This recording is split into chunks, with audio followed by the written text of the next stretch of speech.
ಸಾಕು.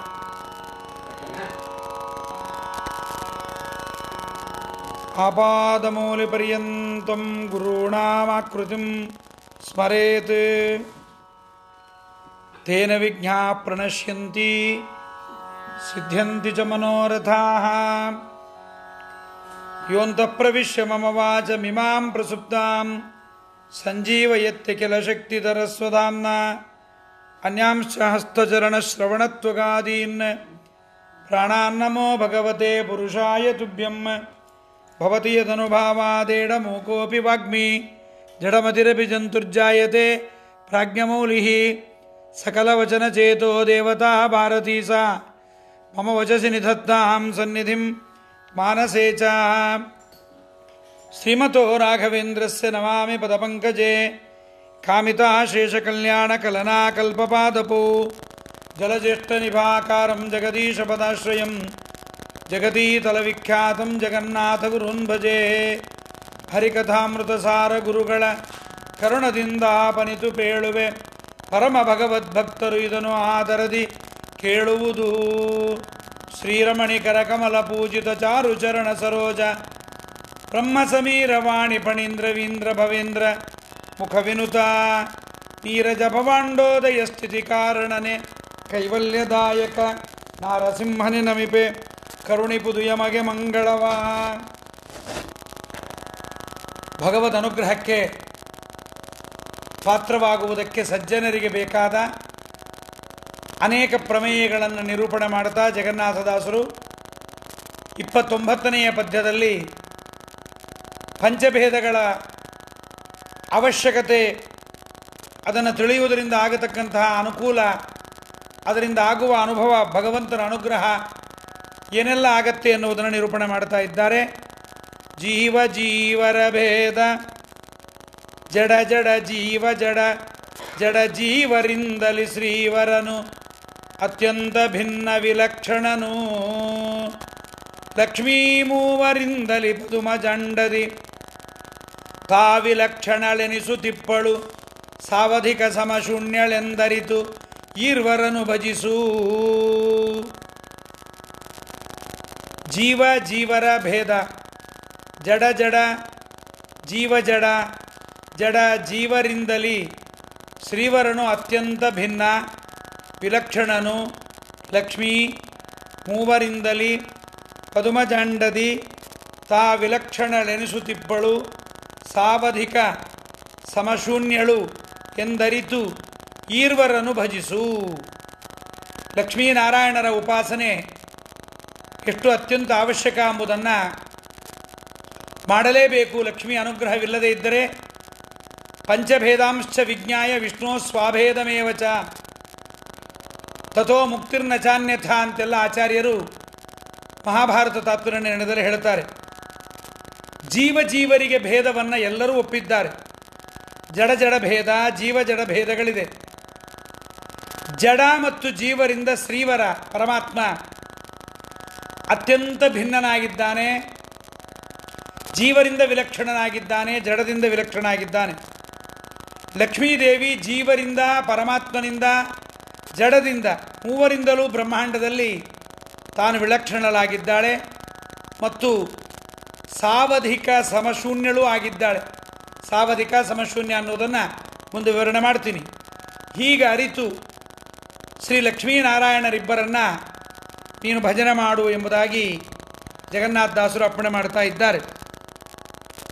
ಜೀವ ಜೀವರ ಭೇದ, ಜೀವ ಜೀವರ ಒಳಗೆ ಭೇದವನ್ನು ಅದ್ವೈತಿಗಳು ಒಪ್ಪಿದ್ದಾರೆ, ಭೇದವನ್ನು ಒಪ್ಪಿದ್ದಾರೆ.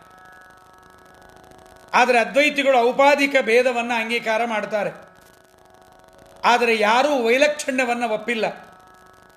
ಎಲ್ಲ ಜೀವರು ಸ್ವರೂಪತಃ ಖಾಲಿ ಬಿಳಿ ಹಾಳೆಗಳಂತೆ ಒಂದೇ ರೀತಿ.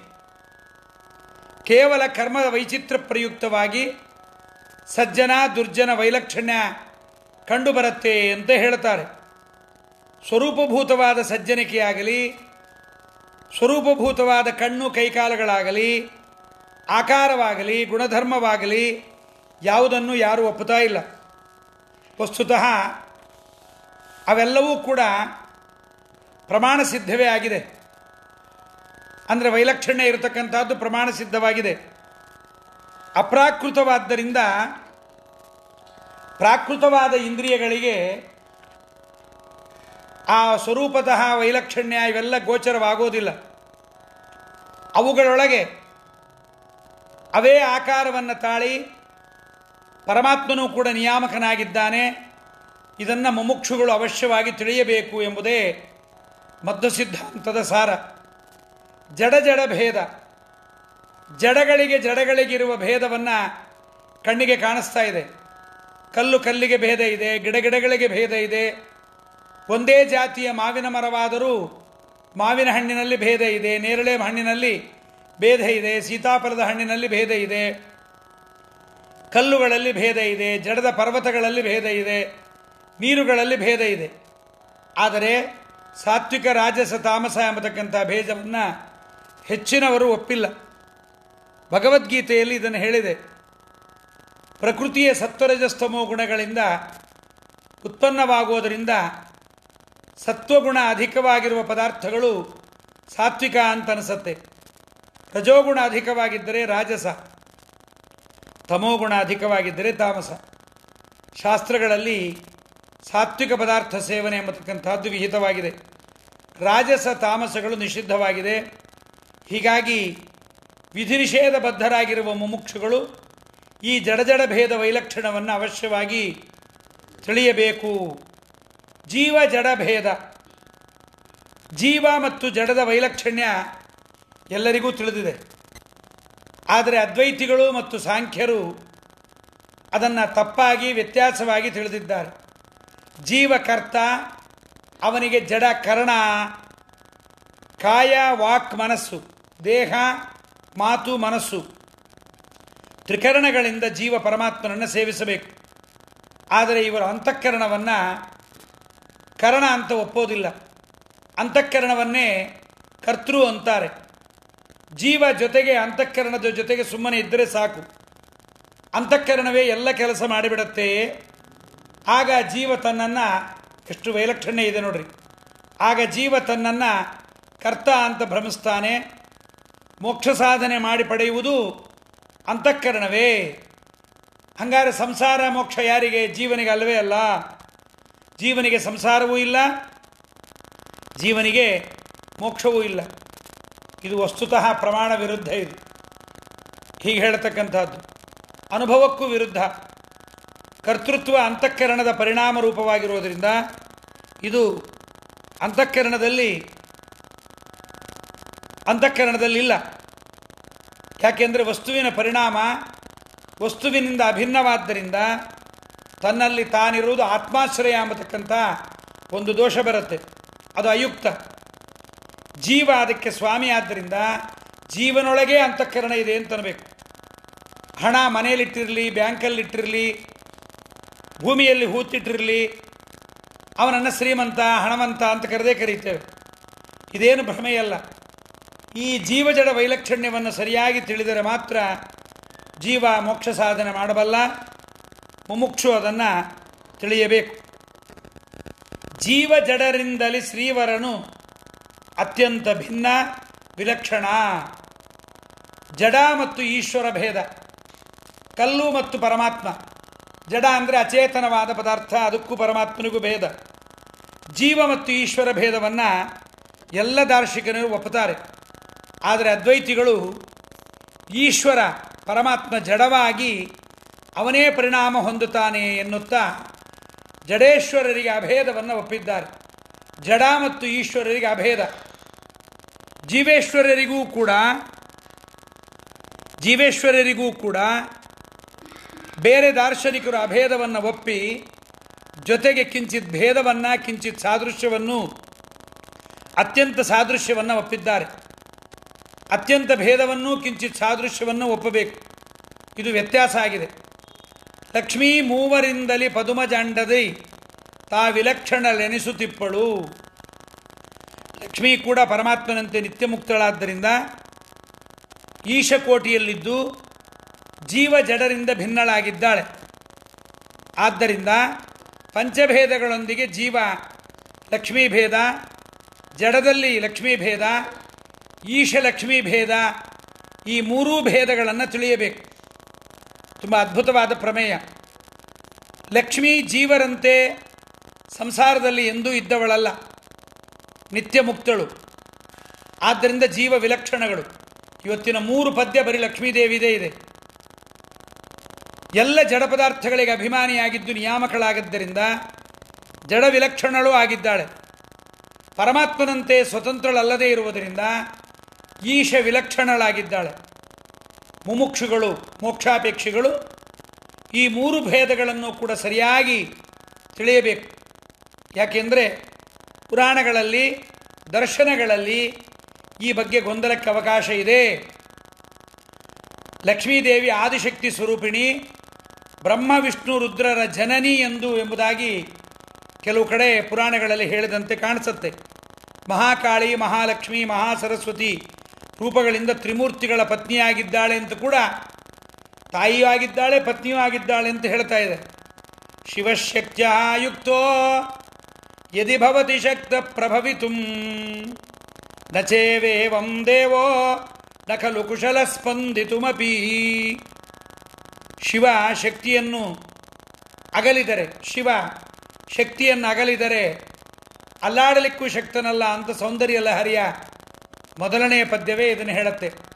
ಶಂಕರಾಚಾರ್ಯರು ಮಾಡಿದ ಸೌಂದರ್ಯ ಲಹರಿಯಲ್ಲಿ ಯಯಾ ತ್ವಯ ಜಗತ್ಸ್ರಷ್ಟ ಜಗತ್ಯಾತ್ಯೋ ಜಗತ್ ಜಗತ್ಪಾತ್ಯಾತ್ಯೋ ಜಗತ್ ಸೋಪಿ ನಿದ್ರಾವಶಂ ನೀತಃ ಕಸ್ತ್ವಾಂ ಸ್ತೋತು ಮಹೇಶ್ವರ. ಮಾರ್ಕಂಡೇಯ ಪುರಾಣದ ಈ ಮಾತಿದು. ಜಗಜ್ಜನ್ಮಾಧಿಕಾರಣನಾದ ಪರಮಾತ್ಮನನ್ನು ಕೂಡ, ಹರಿಯನ್ನು ಕೂಡ ನಿದ್ರಾಪರವಶನನ್ನಾಗಿ ಮಾಡಿರುವ ನಿನ್ನನ್ನು ಸ್ತೋತ್ರ ಮಾಡೋದಕ್ಕೂ ಯಾರು ಸಮರ್ಥರು ಅಂತ ಚತುರ್ಮುಖ ಲಕ್ಷ್ಮೀದೇವಿಯನ್ನು ಸ್ತೋತ್ರ ಮಾಡ್ತಾನೆ ಮಾರ್ಕಂಡೇಯ ಪುರಾಣದಲ್ಲಿ. ಇದೊಂದು ಅದ್ವೈತ ಮತದ ಪ್ರಕಾರ. ಆದರೆ ಶ್ರೀವೈಷ್ಣವ ಸಂಪ್ರದಾಯದಲ್ಲಿ ಲಕ್ಷ್ಮೀ ವಿಷ್ಣುವಿಗಿಂತ ಏನೂ ಕಡಿಮೆ ಅಲ್ಲ. ಸ್ವೇಚ್ಛೆಯಿಂದಲೇ ಅವನ ಪತ್ನಿಯಾಗಿದ್ದಾಳೆ. ಅವಳನ್ನು ಬಿಟ್ಟರೆ ಜಗತ್ಸೃಷ್ಟಿಯೇ ಸ್ಥಿತಿ ಲಯ ನಿಯಮನ ಜ್ಞಾನಾದಿ ಕರ್ತೃತ್ವ ಪರಮಾತ್ಮನಲ್ಲಿ ಇಲ್ಲವೇ ಇಲ್ಲ ಅಂತಾರೆ. ಇದು ಪ್ರಮಾಣಕ್ಕೆ ವಿರುದ್ಧ. ಭಗವದ್ಗೀತೆಯಲ್ಲಿ ಪರಮಾತ್ಮನೇ ಹೇಳ್ತಾನೆ, ಯಸ್ಮಾತ್ ಕ್ಷರಮತೀತೋಹಂ ಅಕ್ಷರಾದಪಿ ಚೋತ್ತಮಃ ಅತೋಸ್ಮಿ ಲೋಕೆ ವೇದೇ ಚ ಪ್ರತಿತ ಪುರುಷೋತ್ತಮಃ. ನಾನು ಲಕ್ಷ್ಮೀದೇವಿಗಿಂತ ಉತ್ತಮನಾಗಿದ್ದರಿಂದ, ಕ್ಷರಾಕ್ಷರ ಪುರುಷರಿಂದ ಉತ್ತಮನಾಗಿದ್ದರಿಂದ ನಾನು ಪುರುಷೋತ್ತಮ ಅನ್ನುತ್ತಾ ಪರಮಾತ್ಮ ಇದೇ ಸಕಲ ಶಾಸ್ತ್ರಗಳ ಸಾರ. ಇದನ್ನು ತಿಳಿದವನೇ ಕೃತಕೃತ್ಯನಾಗುತ್ತಾನೆ ಅಂತ ಕೃಷ್ಣ ತಾನು ಲಕ್ಷ್ಮೀದೇವಿಗಿಂತ ಉತ್ತಮ ಅಂತ ಹೇಳಿದ್ದಾನೆ.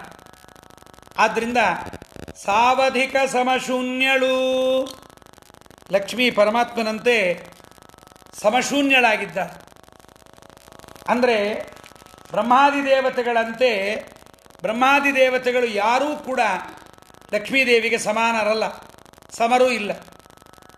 ಪರಮಾತ್ಮ ಲಕ್ಷ್ಮೀದೇವಿಗೆ ಸಮಾನನೂ ಆಗಿದ್ದಾನೆ, ಅಧಿಕನೂ ಆಗಿದ್ದಾನೆ. ಆದ್ದರಿಂದ ಅವಳ ಲಕ್ಷ್ಮೀದೇವಿಯ ಸಮಶೂನ್ಯತೆ ಪರಮಾತ್ಮನಂತೆ ನಿರವಧಿಕವಲ್ಲ, ಸಾವಧಿಕ. ಪರಮಾತ್ಮನ ಸಮ ಮತ್ತು ಅಧಿಕತ್ವ ನಿರವಧಿಕವಾಗಿದೆ.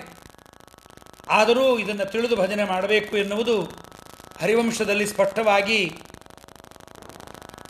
ಅಲ್ಲಿ ನಾರದರು ಶ್ರೀಕೃಷ್ಣನನ್ನು ದಕ್ಷಿಣಾಭಿಸ್ಸಾಕಂ ಅಂತ ಅಂದಾಗ, ನೀನು ಸಮಶೂನ್ಯ ಅಂತ ದೇವರನ್ನು ಅಂದಾಗ ಪರಮಾತ್ಮ ಅಂತಾನೆ ದಕ್ಷಿಣಾಭಿಸ್ಸಾಕಂ, ಲಕ್ಷ್ಮೀ ಸಮಿತನಾಗಿ ನಾನು ಸಮಶೂನ್ಯ ಅಂತಾನೆ. ಆದ್ದರಿಂದ ಲಕ್ಷ್ಮಿಯನ್ನು ಸಮಶೂನ್ಯಳನ್ನಬೇಕು ಅಂತ ಅಭಿಪ್ರಾಯ. ಹೀಗೆ 8 ಭೇದಗಳ ಅನುಸಂಧಾನಪೂರ್ವಕವಾಗಿ ಲಕ್ಷ್ಮೀನಾರಾಯಣರನ್ನು ಭಜನೆ ಮಾಡಬೇಕು. 5 ಭೇದ ಅಂತೀವಿ ನಾವು, ಅಷ್ಟಭೇದ ಅಂತ. ಆದರೆ ಮುಖ್ಯವಾಗಿ ಪಂಚಭೇದಗಳಲ್ಲಿ ಎಲ್ಲವೂ ಸೇರುತ್ತೆ. ಜೀವ ಜೀವರ ಭೇದ, ಜಡ ಜಡ ಜೀವ ಜಡ ಜಡ ಜೀವರಿಂದಲಿ ಶ್ರೀವರನು ಅತ್ಯಂತ ಭಿನ್ನ ವಿಲಕ್ಷಣನು ಲಕ್ಷ್ಮೀ ಮೂವರಿಂದಲಿ ಪದುಮಜಾಂಡದಿ ತಾವಿಲಕ್ಷಣಳೆನಿಸುತ್ತಿಪ್ಪಳು ಸಾವಧಿಕ ಸಮಶೂನ್ಯಳೆಂದರಿತು ಈರ್ವರನು ಭಜಿಸೂ. ಹಾಗಾದರೆ ಲಕ್ಷ್ಮೀದೇವಿಯ ಆಧಿಕ್ಯ ಏನು ಸ್ವಾಮಿ? ಬ್ರಹ್ಮಾದಿ ದೇವತೆಗಳಿಗಿಂತ ಲಕ್ಷ್ಮೀದೇವಿಯ ಯೋಗ್ಯತೆ ಏನು ದೊಡ್ಡದು? ಲಕ್ಷ್ಮೀದೇವಿಯಲ್ಲಿ ಅದು ಏನು ಯೋಗ್ಯತೆ ಇದೆ ಅದನ್ನು ಹೇಳ್ರಿ ಅಂದಾಗ ಜಗನ್ನಾಥದಾಸರು ಇನ್ನೆರಡು ಪದ್ಯಗಳಲ್ಲಿ ಪರಮಾತ್ಮನ ಸರ್ವೋತ್ತಮತ್ವವನ್ನು, ಅವನ ಗುಣಪರಿಪೂರ್ಣತ್ವವನ್ನು, ಲಕ್ಷ್ಮೀದೇವಿಯ ಯೋಗ್ಯತೆಯನ್ನು, ಬ್ರಹ್ಮಾದಿ ದೇವತೆಗಳ ಯೋಗ್ಯತೆಯನ್ನು ತುಂಬ ಸ್ಪಷ್ಟವಾಗಿ ಒಂದೊಂದು ಮೆಟ್ಟಲುಗಳ ಪೂರ್ವಕವಾಗಿ ನಮಗೆ ಹೇಳಿಕೊಡ್ತಾ ಇದ್ದಾರೆ. ನಿಧಾನಕ್ಕೆ ಕೇಳಿ. ಆದಿತೇಯರು ತಿಳಿಯದಿಗ ಗುಣ, 30ನೇ ಪದ್ಯ. ಆದಿತೇಯರು ತಿಳಿಯದಿಗ ಗುಣ ವೇದಮಾನಿಗಳೆಂದೆನಿಪ ವಾಣ್ಯಾದಿಗಳು ಬಲ್ಲರು. ಇವರರಿಯದಗಾಧ ಗುಣಗಳನ್ನು ವೇದ ಬಲ್ಲನು. ಬೊಮ್ಮನರಿಯದಗಾಧ ಗುಣಗಳ ಲಕುಮಿ ಬಲ್ಲಳು. ಶ್ರೀಧರನೊಬ್ಬನುಪಾಸ್ಯ ಸದ್ಗುಣಪೂರ್ಣ ಹರಿಯೆಂದು. ಆದಿತೇಯರು ತಿಳಿಯದಿಗ ಗುಣ ವೇದಮಾನಿಗಳೆಂದೆನಿಪ ವಾಣ್ಯಾದಿಗಳು ಬಲ್ಲರು. ಇವರರಿಯದಗಾಧ ಗುಣಗಳನ್ನು ವೇದ ಬಲ್ಲನು. ಬೊಮ್ಮನರಿಯದಗಾಧ ಗುಣಗಳ ಲಕುಮಿ ಬಲ್ಲಳು. ಶ್ರೀಧರನೊಬ್ಬನುಪಾಸ್ಯ ಸದ್ಗುಣಪೂರ್ಣ ಹರಿಯೆಂದು. ಪದಚ್ಛೇದ. ಆದಿತೇಯರು ತಿಳಿಯದ ಇಹ ಗುಣಗಳ ಗುಣ ವೇದಮಾನಿಗಳು ಎಂದೆನಿಪ ವಾಣ್ಯಾದಿಗಳು ಬಲ್ಲರು. ಇವರು ಅರಿಯದ ಅಗಾಧ ಗುಣಗಳನ್ನು ವೇದ ಬಲ್ಲನು. ಬೊಮ್ಮನರಿಯದ ಅಗಾಧ ಗುಣಗಳ ಲಕುಮಿ ಬಲ್ಲಳು. ಶ್ರೀಧರನು ಒಬ್ಬನು ಉಪಾಸ್ಯ ಸದ್ಗುಣ ಪೂರ್ಣ ಹರಿಯನು. ಬಹಳ ಸುಂದರವಾದ ರೀತಿಯಲ್ಲಿ ಜಗನ್ನಾಥದಾಸರು ಎಲ್ಲರಿಗಿಂತ ಲಕ್ಷ್ಮೀದೇವಿ ಉತ್ತಮ, ಲಕ್ಷ್ಮೀದೇವಿಗಿಂತ ಪರಮಾತ್ಮ ಹೇಗೆ ಉತ್ತಮ ಅನ್ನೋದನ್ನು ತಿಳಿಸ್ತಾ ಇದ್ದಾರೆ. ಬೇರೆ ದೇವತೆಗಳು ತಿಳಿಯದೇ ಇರತಕ್ಕಂಥ ಪರಮಾತ್ಮನ ಗುಣಗಳನ್ನು ವೇದಾಭಿಮಾನಿಗಳು ಅಂತ ಅನಿಸಿರ್ತಕ್ಕಂಥ ವಾಣಿ ಭಾರತೀಯರು ತಿಳಿಯುತ್ತಾರೆ. ವಾಣಿ ಭಾರತೀಯರು ತಿಳಿಯದೇ ಇದ್ದ ಅಗಾಧವಾದ ಪರಮಾತ್ಮನ ಗುಣಗಳನ್ನು ಚತುರ್ಮುಖ ವಾಯು ತಿಳಿಯುತ್ತಾರೆ. ಚತುರ್ಮುಖ ಮತ್ತು ವಾಯುದೇವರೂ ತಿಳಿಯದೇ ಇದ್ದ ಪರಮಾತ್ಮನ ಅಗಾಧವಾದ ಗುಣಗಳನ್ನು ಲಕ್ಷ್ಮೀದೇವಿ ತಿಳಿಯುತ್ತಾಳೆ. ಇವರೆಲ್ಲರಿಗೂ ಕೂಡ ದೇವತೆಗಳಿಗೆ, ವಾಣಿ ಭಾರತೀಯರಿಗೆ, ಬ್ರಹ್ಮವಾಯುಗಳಿಗೆ, ಸಕಲ ದೇವತೆಗಳಿಗೆ ಪರಮಾತ್ಮನೊಬ್ಬನೇ ಉಪಾಸ್ಯ. ಆ ಪರಮಾತ್ಮ ಸದ್ಗುಣಗಳಿಂದ ಪೂರ್ಣ. ಅವನ ಸದ್ಗುಣ ಪ್ರತಿಯೊಂದು ಪೂರ್ಣ. ಅವನು ಸದ್ಗುಣಗಳಿಂದ ಪೂರ್ಣ, ಅವನ ಸದ್ಗುಣ ಪ್ರತಿಯೊಂದು ಪೂರ್ಣ. ಈಗ ಮೊದಲನೇ ವಾಕ್ಯ ನೋಡೋಣ. ಆದಿತೇಯರು ತಿಳಿಯದೇಹ ಗುಣ ವಾಣ್ಯಾದಿಗಳು ಬಲ್ಲರು. ನಿಧಾನಕ್ಕೆ ಕೇಳ್ರಿ. ಬ್ರಹ್ಮಾಂಡದ ವಿಸ್ತಾರವನ್ನು, ಏನು ಬ್ರಹ್ಮಾಂಡ ಇದೆಯಲ್ಲ, ಇದೊಂದು ಮೋಸಂಬಿ ಹಣ್ಣು ಅಂತ ತಿಳ್ಕೊಳ್ಳಿ. ಈ ಮೋಸಂಬಿ ಹಣ್ಣು ಎಷ್ಟಿದೆ ಅಂದರೆ 50 ಕೋಟಿ ಯೋಜನೆ ಇದೆ. ಒಂದು ಯೋಜನ ಅಂದರೆ 12 ಮೈಲಿ. 50 ಕೋಟಿ ಯೋಜನೆ ಇದೆ. ಅಷ್ಟೇ ಎತ್ತರ, ಅಷ್ಟೇ ಗೋಲಾಕಾರವಾಗಿದೆ. ಅದಕ್ಕೆ ಇಮ್ಮಡಿ ದಪ್ಪ 100 ಕೋಟಿ ದಪ್ಪದ ಪೃಥ್ವಿ ಮಹಾಭೂತದ ಆವರಣ ಇದೆ. ಅದಕ್ಕೆ 10 ಪಟ್ಟು ಹೆಚ್ಚು ದಪ್ಪದ ಜಲಾವರಣ ಇದೆ ಬ್ರಹ್ಮಾಂಡಕ್ಕೆ. ಮುಂದೆ ಹೀಗೆ ಕ್ರಮವಾಗಿ 10 ಪಟ್ಟು ಹೆಚ್ಚು ದಪ್ಪದ ಅಗ್ನಿ, ವಾಯು, ಆಕಾಶ, ಅಹಂಕಾರ ತತ್ವ, ಮಹತ್ತತ್ವ, ತಮೋಗುಣದ ಆವರ್ಕ, ರಜೋಗುಣದ ಆವರ್ಕ, ಸತ್ವಗುಣದ ಆವರ್ಕಗಳಿದೆ. ಆಕಾಶ ಅಹಂಕಾರಗಳ ನಡುವೆ ಆಕಾಶ ಆವರಣಕ್ಕಿಂತ ಸ್ವಲ್ಪ ಹೆಚ್ಚು ದಪ್ಪ ಮನಸ್ತತ್ವಾವರಣ, ಅದಕ್ಕಿಂತ ಹೆಚ್ಚು ದಪ್ಪದ ಬುದ್ಧಿ ತತ್ವಾವರಣ ಇದೆ. ಈ ಎಲ್ಲ ಆವರಣಗಳಲ್ಲಿ, ಆವರಣ ಅಂದರೆ ಒಂದೊಂದು ಒಳಗಡೆ ಸಿಪ್ಪೆಗಳು. ತತ್ವಾಭಿಮಾನಿ ದೇವತೆಗಳಿರ್ತಾರೆ. ಆದಿತೇಯರು ಅಂದರೆ ಆದಿತೇಯ ಮಕ್ಕಳಾದ್ದರಿಂದ ಅವರಿಗೆ ಆದಿತೇಯರು ಅಂತ ಕರೀತಾರೆ. ಆದಿತೇಯ ದಿವಿಷದ ಲೇಖ ಅದಿತಿನಂದನ ಅಂತ ಕೋಶ.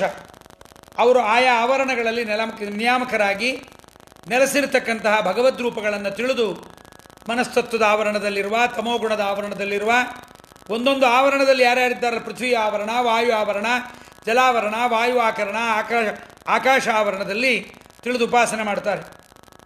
ಆ ಭಗವದ್ ರೂಪ ಇದೆಯಲ್ಲ, ಅದು ಕೂಡ ಆಯಾ ಆವರಣದಷ್ಟೇ ದಪ್ಪವಾಗಿರುತ್ತೆ ಭಗವದ್ ರೂಪ ಕೂಡ. ಪಾತ್ರೆಗಳಲ್ಲಿ ತುಂಬಿದ ನೀರು ಪಾತ್ರೆಯಷ್ಟೇ ಗಾತ್ರ ಹೇಗಿರುತ್ತೋ ಹಾಗೆ ಪರಮಾತ್ಮ ಒಂದೊಂದು ಆವರಣದಲ್ಲಿ ಅಷ್ಟಷ್ಟೇ ದಪ್ಪವಾಗಿ ಅಷ್ಟು ಪರಿಪೂರ್ಣನಾಗಿ ಪರಮಾತ್ಮ ತುಂಬಿರ್ತಾನೆ. ಇಲ್ಲಿ ಮುಂಚೆ ತಿಳಿಯಬೇಕಾದ ವಿಷಯ ಮುಂದಿದೆ. ಮೇಲಿನ ಆವರಣಗಳ ನಿಯಾಮಕ ಭಗವದ್ ರೂಪಗಳನ್ನು ಕೆಳಗಿನ ಆವರಣಾಭಿಮಾನಿ ದೇವತೆಗಳು ತಿಳಿಯೋದಿಲ್ಲ. ತಮ್ಮ ಆವರಣಕ್ಕಿಂತ ಕೆಳಗಿರುವುದನ್ನು ತಿಳಿತಾರೆ. ತಮಕ್ಕಿಂತ ಮೇಲಿರುವ ತತ್ವಗಳ ಆವರಣಗಳ ಅಭಿಮಾನಿಗಳು ತಿಳಿಯೋದಿಲ್ಲ ಭಗವದ್ ರೂಪಗಳನ್ನು. ಇದೇ ಅಂತ ತಿಳಿತಾರೆ, ನೋಡಲಿಕ್ಕಾಗಲ್ಲ. ಅವರು ತಿಳಿಯದೇ ಇದ್ದ ರೂಪದ ವಿಸ್ತಾರವನ್ನು ಮೇಲಿನ ಅಭಿಮಾನಿ ದೇವತೆಗಳು ಅವರು ನೋಡ್ತಾರೆ.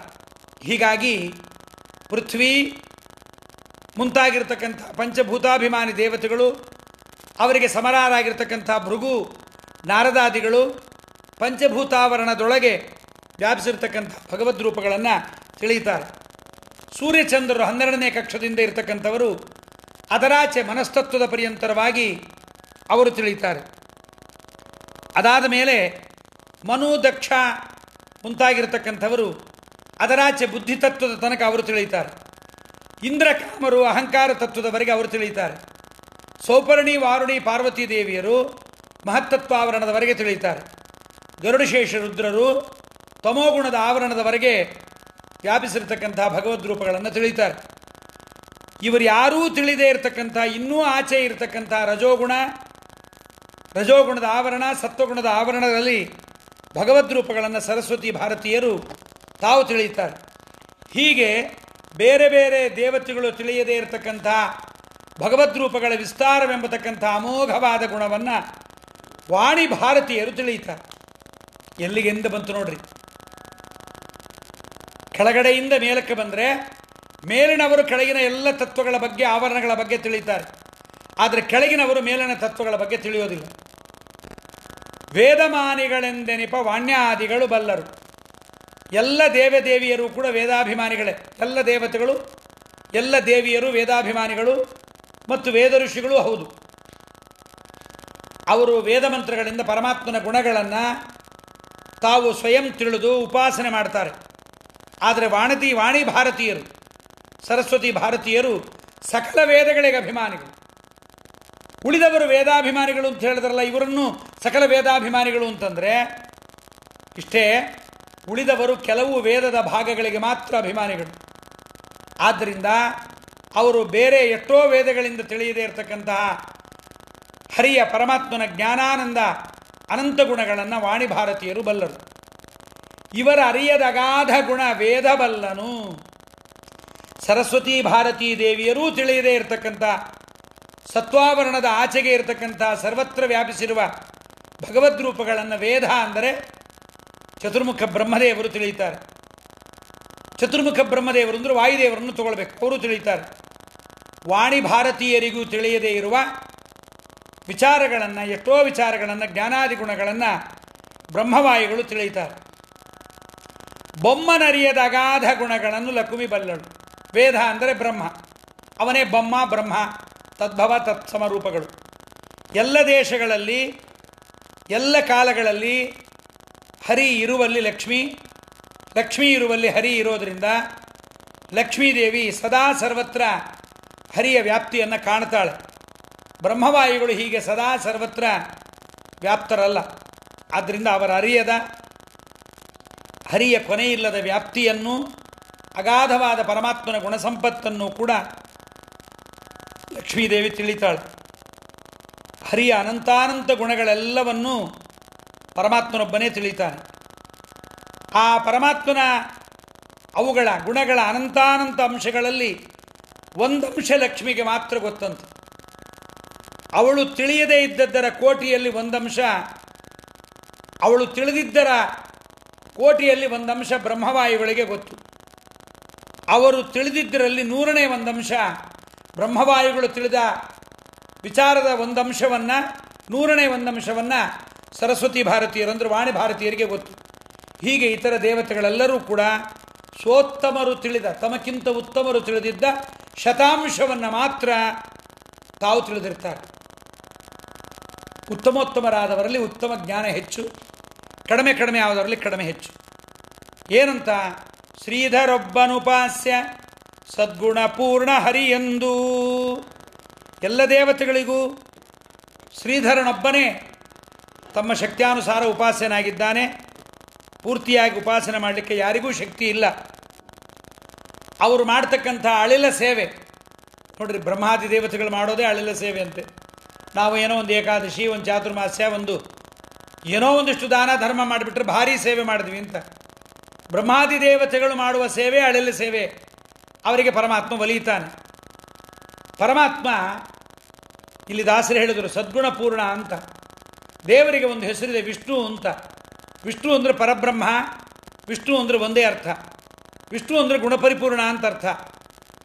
ಆ ಶಬ್ದಗಳಾದ್ದರಿಂದ ಜಗನ್ನಾಥದಾಸರು ಶ್ರೀಧರೊಬ್ಬನುಪಾಸ್ಯ ಸದ್ಗುಣಪೂರ್ಣ, ವಿಷ್ಣು ಒಬ್ಬನೇ, ಅವನೇ ಹರಿ ಅಂತ ತಿಳಿತಾಳೆ. ಸದ್ಗುಣಪೂರ್ಣ ಅಂದರೆ ಎರಡೂ ಅರ್ಥ. ಸದ್ಗುಣಗಳಿಂದ ಪರಮಾತ್ಮ ತಾನು ಪೂರ್ಣನಾಗಿದ್ದಾನೆ, ತುಂಬಿದ್ದಾನೆ, ಮತ್ತು ಅವನ ಸದ್ಗುಣ ಪ್ರತಿಯೊಂದು ತಾನು ಪೂರ್ಣವಾಗಿದೆ, ಯಾವುದೂ ಅಪೂರ್ಣವಾಗಿಲ್ಲ. ಅವನ ಜ್ಞಾನವಾಗಲಿ, ಪರಮಾತ್ಮನ ಜ್ಞಾನವಾಗಲಿ, ಪರಮಾತ್ಮನ ಆನಂದವಾಗಲಿ ಯಾವುದೂ ಅಲ್ಪ ಅಲ್ಲ, ಅಗಾಧವಾಗಿರುತ್ತೆ. ಇತರರಲ್ಲಿ ಜ್ಞಾನ ಇದೆ, ಆನಂದ ಇದೆ, ಅವನಿಗೆ ಹೋಲಿಸಿದರೆ ಅತ್ಯಲ್ಪ, ಏನೂ ಇಲ್ಲ ಅನ್ನಬೇಕು. ದುಡ್ಡು ಜೋಬಲ್ಲಿರುತ್ತೆ. ಶ್ರೀಮಂತನ ದುಡ್ಡಿಗೂ ಸಾಮಾನ್ಯನ ದುಡ್ಡಿಗೂ ಕೂಡ ಬಹಳ ವ್ಯತ್ಯಾಸ ಇರುತ್ತೆ. ಆದ್ದರಿಂದ ಅನಂತವಾದ ಆಕಾಶದಲ್ಲಿ ನಭಪತಂತ್ಯಾತ್ಮ ಸಮಂಪತತ್ರಿಣಃ, ಹಕ್ಕಿಯೂ ಹಾರತ್ತೆ, ನೊಣವೂ ಹಾರತ್ತೆ, ಗರುಡನೂ ಹಾರತಾನೆ, ಸೊಳ್ಳೆಯೂ ಹಾರತ್ತೆ. ತಮ್ಮ ಶಕ್ತ್ಯಾನುಸಾರ ಪರಮಾತ್ಮನ ಸದ್ಗುಣಗಳನ್ನು ಉಪಾಸನೆ ಮಾಡ್ತಾರೆ. ಪರಮಾತ್ಮ ಶ್ರೀಧರನಾಗಿ ಶ್ರೀ ಸಮೇತನಾಗಿ ಎಲ್ಲರಿಂದ ಉಪಾಸ್ಯನಾಗಿದ್ದಾನೆಂತ ಲಕ್ಷ್ಮೀದೇವಿಯ ಅದ್ಭುತವಾದ ವಿಚಾರವನ್ನು, ದೇವತೆಗಳಿಗಿಂತ ಲಕ್ಷ್ಮೀದೇವಿ ಹೇಗೆ ಉತ್ತಮ, ಪರಮಾತ್ಮನಿಗಿಂತ ಹೇಗೆ ಕಡಿಮೆ ಎಂಬುದನ್ನು ಆದಿತೇಯರು ತಿಳಿಯದಿಹ ಗುಣ ವೇದಮಾನಿಗಳೆಂದೆನಿಪ ವಾಣ್ಯಾದಿಗಳು ಬಲ್ಲರು. ಇವರರಿಯದಗಾಧ ಗುಣಗಳನ್ನು ವೇದ ಬಲ್ಲನು, ಬೊಮ್ಮನರಿಯದಗಾಧ ಗುಣಗಳ ಲಕುಮಿ ಬಲ್ಲಳು. ಶ್ರೀಧರನೊಬ್ಬನುಪಾಸ್ಯ ಸದ್ಗುಣ ಪೂರ್ಣನೆಂದು. ಬಹಳ ಆನಂದದಿಂದ ದಾಸರಾಯರು ಮತ್ತೆ ಲಕ್ಷ್ಮೀದೇವಿಯ ಅವಳ ಮಹಿಮೆಯನ್ನು ಹೇಳುತ್ತಾರೆ, ಅವಳ ಗುಣಗಳನ್ನು ಹೇಳುತ್ತಾರೆ. ಇಂಥನಂತಾನಂತ ಗುಣಗಳ 31ನೇ ಪದ್ಯ. ಇಂಥನಂತಾನಂತ ಗುಣಗಳ ಪ್ರಾಂತಗಾಣದೆ ಮಹಾಲಕುಮಿ ಭಗವಂತಗೆ ಆಭರಣ ಆಲಯ, ಭಗವಂತಗಾಭರಣ ಆಯುಧ ಅಂಬರ ಆಲಯಗಳಾಗಿ ಸ್ವಾಂತದಲ್ಲಿ ನೆಲೆಗೊಳಿಸಿ ಪರಮ ದುರಂತ ಮಹಿಮನ ದೌತ್ಯ ಕರ್ಮ ನಿರಂತರದಲ್ಲಿ ಮಾಡುತ್ತಲಿ ತದಧೀನತ್ವ ವೈದಿಗಳು. ಇಂಥನಂತಾನಂತ ಗುಣಗಳ ಪ್ರಾಂತಗಾಣದೆ ಮಹಾಲಕುಮಿ ಭಗವಂತಗಾಭರಣ ಆಯುಧಾಂಬರ ಆಲಯಗಳಾಗಿ ಸ್ವಾಂತದಲ್ಲಿ ನೆಲೆಗೊಳಿಸಿ ಪರಮ ದುರಂತ ಮಹಿಮನ ದೌತ್ಯ ಕರ್ಮ ನಿರಂತರದೆ ಮಾಡುತ್ತಲಿ ತದಧೀನತ್ವ ವೈದಿಗಳು. ಪದಚ್ಛೇದ. ಇಂತು ಅನಂತ ಅನಂತ ಗುಣಗಳ ಪ್ರಾಂತಗಾಣದೆ ಮಹಾಲಕುಮಿ ಭಗವಂತಗೆ ಆಭರಣ ಆಯುಧ ಆಭರಣ ಆಲಯಗಳಾಗಿ ಸ್ವಾಂತದಲ್ಲಿ ನೆಲೆಗೊಳಿಸಿ ಪರಮ ದುರಂತ ಮಹಿಮನ ದೌತ್ಯ ಕರ್ಮ ನಿರಂತರದಿ ಮಾಡುತ್ತಲಿ ತದಧೀನತ್ವ ವೈದಿಗಳು. ಲಕ್ಷ್ಮೀದೇವಿ ಪರಮಾತ್ಮನ ದಾಸಿಯಾಗಿ ಬಿಟ್ಟಿದ್ದಾಳೆ. ಯಾಕೆ ಅಂದರೆ ಹೀಗಿರುವ ಭಗವಂತನ ಅನಂತಾನಂತ ಗುಣಗಳ ಒಂದು ಅಂಶವನ್ನು ಕಾಣಲಿಕ್ಕಾಗದೆ ಮಹಾಲಕ್ಷ್ಮಿ ಅವನಿಗೆ ಆಭರಣ ಆಯುಧ ವಸ್ತ್ರ 3 ಮನೆಗಳಾಗಿ, ಅಲ್ಲಿರುವ ಮನೆಗಳೂ ತಾನೇ ಆಗಿ ಅವನನ್ನು ತನ್ನ ಹೃದಯದೊಳಗೆ ತುಂಬಿಕೊಂಡು ಅನಂತಾನಂತ ಮಹಿಮನಾದ ಪರಮಾತ್ಮನಿಗೆ ದೂತಿ ದಾಸಿಯಾಗಿ ನಿರಂತರ ಸೇವೆ ಮಾಡ್ತಾ ಅವನ ಅಧೀನಳು ಎಂಬುದಾಗಿ ಸಂತೋಷದಿಂದ ಅಂಗೀಕರಿಸಿದ್ದಾಳೆ ಅಂತ. ಇಂಥನಂತಾನಂತ ಗುಣಗಳ ಪ್ರಾಂತಗಾಣದೆ ಮಹಾಲಕುಮಿ, ಭಗವಂತನ ಗುಣಗಳು ಹೀಗೆ ಅನಂತಾನಂತವಾಗಿದೆ. ಅವುಗಳಿಗೆ ಪ್ರಾಂತ ಕೊನೆ ಎಂಬುದೇ ಇಲ್ಲ. ಮಹಾಲಕ್ಷ್ಮಿ ಕೊನೆಗಾಣಳು. ಇಲ್ಲದ ಕೊನೆ ಕಾಣದೇ ಹೋದರೆ ಯಾರು ತಪ್ಪು ಹೇಳ್ರಿ? ಕೊನೆ ಇದ್ದರೆ ನೋಡಬೇಕು, ಕೊನೆಯೇ ಇಲ್ಲದೆ ಇದ್ದರೆ ಅದು ನೋಡಲಿಲ್ಲ ಅಂದರೆ ಏನು ತಪ್ಪು? ಅವಳ ಸರ್ವಜ್ಞತ್ವಕ್ಕೆ ಏನು ಕುಂದಿಲ್ಲ. ಯಾಕೆಂದರೆ ಭಗವಂತನೇ ತನ್ನ ಗುಣದ ಕೊನೆಯನ್ನು ಅವನೇ ಕೊನೆಗಾಣೋದಿಲ್ಲ. ಅದು ಅನಂತ ಅಂತಷ್ಟೇ ತಿಳಿದಿರ್ತಾನೆ. ಸರ್ವತ್ರ ಸರ್ವದೈವೇಶಂ ಪಶ್ಯತ್ಯೈವ ರಮಾಪಿತು ನತು ಸರ್ವೈರ್ವಿಶೇಷೈಸ್ಥಂ ಪಶ್ಯತ್ಯಪ್ಯನ್ಯತೋಧಿಕಂ ಸ್ವಾತ್ಮಾನಮನ್ಯಚ್ಚಾಶೇಷಂ ಪಶ್ಯತ್ಯೇವ ಹಿ ಸರ್ವದಾ ಅಂತ ಅನುವ್ಯಾಖ್ಯಾನದಲ್ಲಿ ಎಲ್ಲೆಡೆ ಎಲ್ಲ ಕಾಲದಲ್ಲಿ ಭಗವಂತನನ್ನು ಕಂಡೇ ಕಾಣ್ತಾಳೆ ರಮಾದೇವಿ. ಆದರೆ ಅವನ ಎಲ್ಲ ಗುಣಗಳನ್ನು ಕಂಡು ಮುಗಿಸಲಾಗಲಿಕ್ಕಾಗೋದಿಲ್ಲ. ಇತರರೆಲ್ಲರಿಗಿಂತ ಹೆಚ್ಚೇ ಕಾಣ್ತಾಳೆ. ಈ ಕಡೆ ಬೇಡ, ತನ್ನ ಮತ್ತು ಇತರರ ಗುಣಗಳನ್ನು ಪೂರ್ತಿಯಾಗಿ ಸದಾ ಕಾಣ್ತಾಳೆ. ಭಗವಂತಗಾಭರಣಾಯುಧಾಂಬರ ಆಲಯಗಳಾಗಿ ಲಕ್ಷ್ಮೀದೇವಿ ಅಂತಾಳೆ, ಅಂಬಕ್ಕಿಮಾಸೀತ್ ಗಹನಂ ಗಭೀರಂ. ಲಯಕಾಲದಲ್ಲಿ ಸಮುದ್ರದಲ್ಲಿ ಆಲಯದೆಲೆಯ ಮೇಲೆ ಮಲಗಲಿಕ್ಕೆ ಪರಮಾತ್ಮ ಹರಿಗೆ ಆಗ ಅಚೇತನವಾದ ಜಡವಾದ ನೀರಿರಲಿಲ್ಲ. ಸಾಕ್ಷಾತ್ ಲಕ್ಷ್ಮಿಯೇ ಸಮುದ್ರಳಾಗುತ್ತಾಳೆ, ಚೇತನಾತ್ಮಕವಾದ ಸಮುದ್ರ. ಆಲದೆಲೆಯೂ ಪರಮಾತ್ಮನಿಗೆ ಚೇತನಾತ್ಮಕವಾದ ಆಲದೆಲೆಯೂ ತಾರಾಗೆ ಆಗುತ್ತಾಳೆ ಅಂತ ನಾಸದೀಯ ಸೂಕ್ತ ಹೇಳ್ತಾ ಇದೆ. ಸೃಷ್ಟಿಕಾಲದಲ್ಲಿ ಪರಮಾತ್ಮನಿಗೆ ಧಾಮತ್ರಯ ಮುಕ್ತಸ್ಥಾನ ಲಕ್ಷ್ಮೀ ಸ್ವರೂಪವಾಗಿದೆ. ಅದನ್ನು ಛಾಂದೋಗ್ಯ ಭಾಷ್ಯ ಹೇಳ್ತಾ ಇದೆ.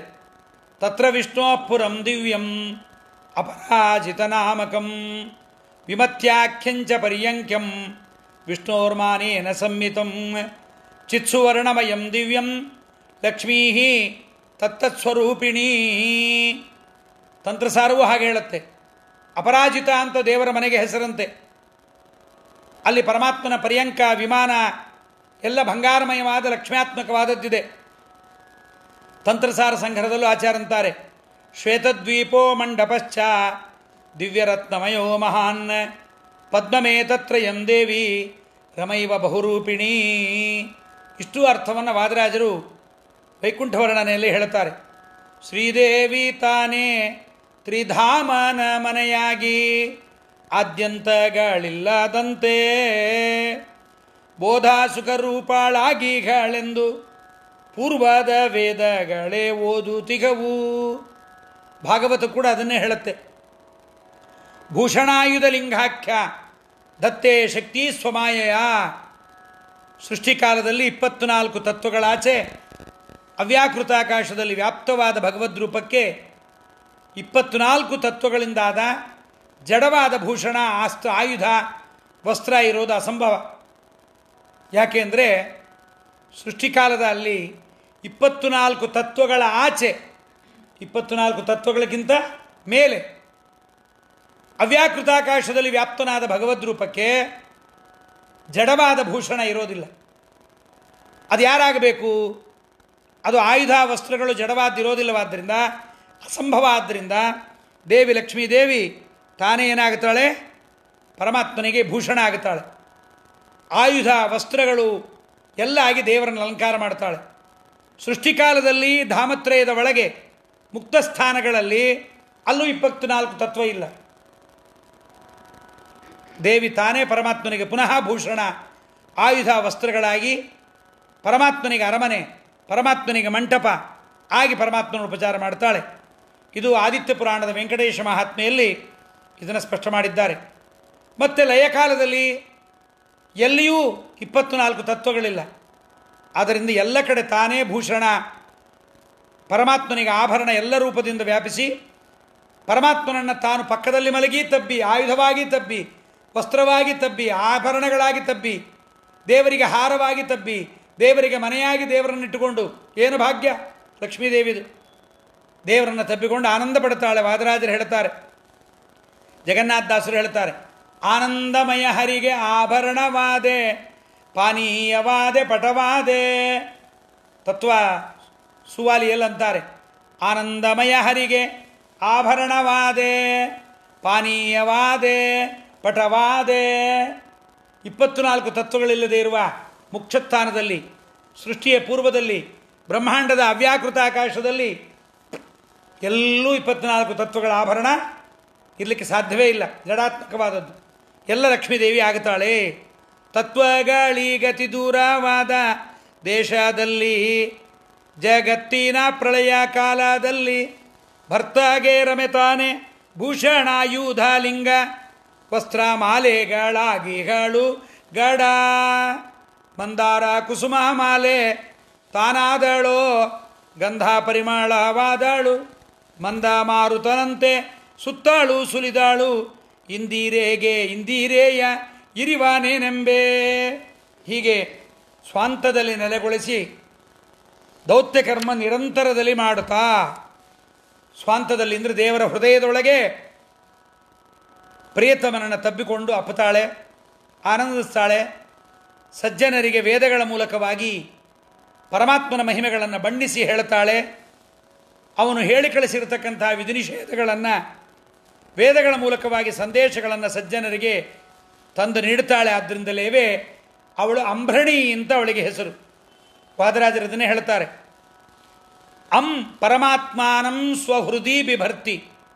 ಅಂದರೆ ಪರಮಾತ್ಮ, ಅವನನ್ನು ತನ್ನ ಹೃದಯದಲ್ಲಿ ಬಿಭರ್ತಿ ಧಾರಣ ಮಾಡ್ತಾಳೆ. ಅಂಬ್ರಣಿ ನಯತಿ ವೇದಾದಿ ಅಧ್ಯೇತೃ ಸಜ್ಜನ ಮನಸ್ಸು ಚೇತಿ ಅಂಬ್ರಣಿ ಶಬ್ದವಾಚ್ಯ ಅಂತ ಉಪನ್ಯಾಸ ರತ್ನಮಾಲದಲ್ಲಿ ವಾದರಾಜರಂತಾರೆ. ವೇದಾದಿಗಳ ಮೂಲಕವಾಗಿ ಪರಮಾತ್ಮನನ್ನು ತಂದು ತೋರಿಸ್ತಾಳೆ. ವೇದಾಧ್ಯಯನ ವೇದಾರ್ಥಗಳ ಅಧ್ಯಯನ ಮಾಡುವವರ ಮನಸ್ಸಿಗೆ ಪರಮಾತ್ಮನನ್ನು ತಂದು ತೋರಿಸ್ತಾಳೆ. ಆದ್ದರಿಂದ ಪರಮಾತ್ಮನ ಗುಣಗಳನ್ನು, ನಾಯಕನ ಗುಣಗಳನ್ನು ಬಣ್ಣಿಸೋದು, ಅವನ ಸಂದೇಶವನ್ನು ತಂದು ಕೊಡೋದು ದೂತಿಯ ಕೆಲಸ ಅಲ್ಲವೇ? ದೌತ್ಯ ಕರ್ಮ ಇದನ್ನು ನಿರಂತರ ಮಾಡ್ತಾಳೆ. ಮತ್ತು ವೇದಾಭಿಮಾನಿಯಾಗಿ ದೇವರ ಬಗ್ಗೆ ಹೇಳ್ತಾಳೆ. ಏತಾವಾನಸ್ಯ ಮಹಿಮಾ, ಏತಾವಾನಸ್ಯ ಮಹಿಮಾ, ಇಷ್ಟೇನೇ ಇವನ ಮಹಿಮೆ. ಅಥೋ ಜಾಯಾಂಶ ಪುರುಷಃ, ಇನ್ನೂ ಇದೆ, ಹೇಳಿ ಮುಗಿಸಲಿಕ್ಕಾಗಲ್ಲ ಅಂತ ದೇವರ ಬಗ್ಗೆ ಅಂತಾಳೆ.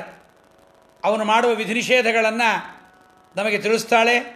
ನನ್ನನ್ನು ಸದಾ ನೆನೆಯುತ್ತೀರಿ, ಮರೆಯಬೇಡಿ, ನಾನು ಸದಾ ನಿಮ್ಮನ್ನು ಕಾಪಾಡ್ತೀನಿ ಎಂದ ಪರಮಾತ್ಮನ ವಿಚಾರವನ್ನು ತಂದು ಹೇಳ್ತಾ, ಲಕ್ಷ್ಮೀದೇವಿ ಕೊಟ್ಟ ವಿಚಾರವನ್ನು ಯಾರು ಮನಸ್ಸಲ್ಲಿಟ್ಟುಕೊಳ್ತಾರೆ ಅವರನ್ನು ಅನುಗ್ರಹ ಮಾಡ್ತಾಳೆ ಲಕ್ಷ್ಮೀದೇವಿ ಅಂತ.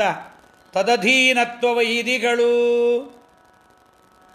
ಸರ್ವಜ್ಞರು, ಸರ್ವಶಕ್ತರು, ಸಕಲ ಗುಣಪೂರ್ಣರು ಆದ ಬ್ರಹ್ಮವಾಯುಗಳಿಗಿಂತಲೂ ಗುಣಗಳಲ್ಲಿ ಕೋಟಿ ಗುಣಗಳಿಂದ ಉತ್ತಮಳಾಗಿದ್ದಂಥ ಲಕ್ಷ್ಮೀದೇವಿ ಹೇಳ್ತಾಳೆ, ಏತಾವತಿ ಮಹಿಮಾ ಏತಾವತಿ ಮಹಿನಾ ಸಂಬಭೂವ.